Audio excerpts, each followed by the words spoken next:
I still remember that sick feeling in my stomach the moment I realized my backpack was gone. Not just any backpack, my backpack.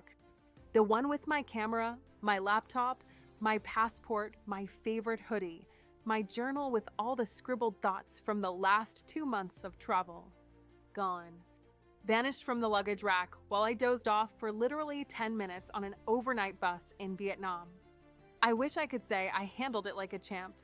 But honestly, I sat there in the back of that bus, staring at the empty spot where my life had been completely frozen. I kept thinking, this can't be happening. I triple-checked that it was secure. I only looked away for a second, and then came the worst part. I had no idea what to do next. No insurance. No backup. I didn't even have a scanned copy of my passport anywhere.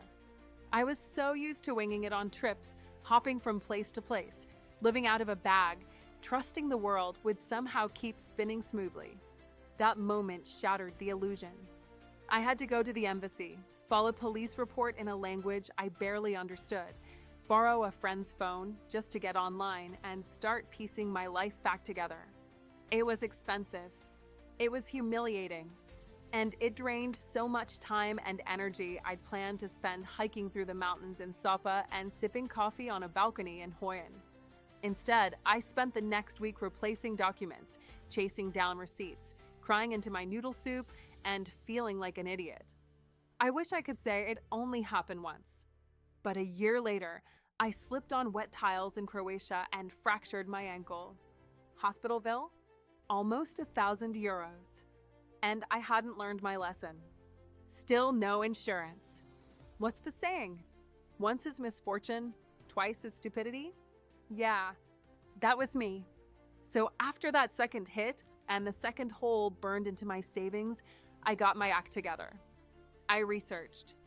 I asked every traveler I trusted what they used. One friend mentioned something called reimbursed at Insure.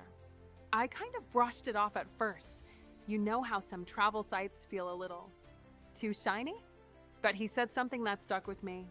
It's not about expecting the worst. It's about buying your peace of mind back. And that hit, because that's exactly what I'd lost on those trips. Not just stuff, not just money. I lost peace. I lost sleep. I lost trust in myself to handle things. So I gave it a go. And since then, my trips feel different. I move through airports and sketchy train stations with a little less panic in the back of my head. Last month, my luggage got delayed for 2 days on the way to Lisbon, and I actually left. Because I had coverage, I bought a new outfit and essentials, submitted the claim, and it was all taken care of. And even when nothing goes wrong, which is most of the time, just knowing I have that safety net lets me enjoy things more.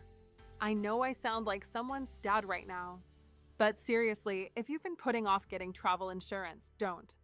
You never think you'll need it until you do, and then you give anything to have it. So yeah, I don't travel without it anymore.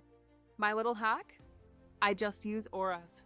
You can Google it, or I'll drop the link in the description.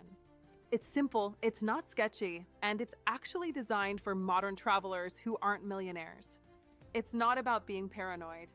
It's about having your back covered so you can be present where you are instead of worrying what you'll do if everything hits the fan. And trust me, there's nothing more valuable on the road than peace of mind. Except maybe your backpack. So keep that close and get the insurance.